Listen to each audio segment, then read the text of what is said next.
देखिए, 3 कॉइन्स को जब उछाला जाता है तो ये होता है या तो तीनों हेड आते हैं, 2 हेड 1 टेल आता है, 1 हेड 2 टेल आता है, या तीनों की तीनों टेल आती है। ठीक है जी। अब सिलसिला क्या होगा कि अगर 3 कॉइन्स को हम उछालते हैं तो क्वेश्चंस क्या क्या बन सकते हैं। देखो, तीनों हेड आने के चांस सिर्फ एक ही होता है, 2 हेड आने के चांस कितने होते हैं? 3। 1 हेड आने का चांस 1 और नो हेड आने का 0।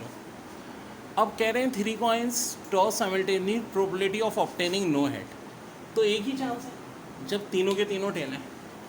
आंसर हो जाएगा 1/8। ओके जी। 3 coins are toss simultaneously probability of obtaining less than 3 tail.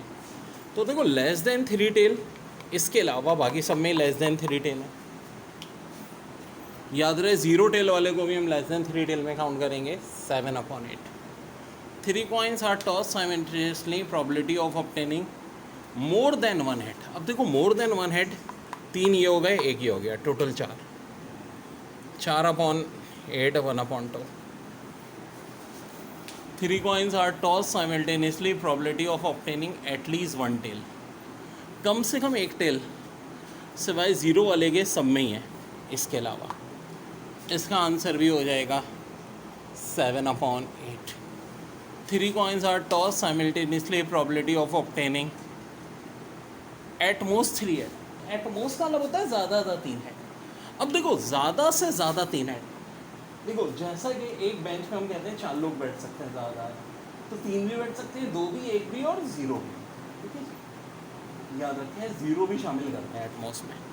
तो देखो, 0 हेड भी शामिल होगा, 1 हेड भी होगा, 2 हेड भी होगा, 3 हेड भी होगा।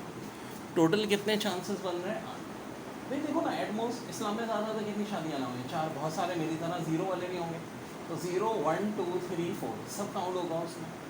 तो 8/8 यानी कि आंसर हो जाएगा 1।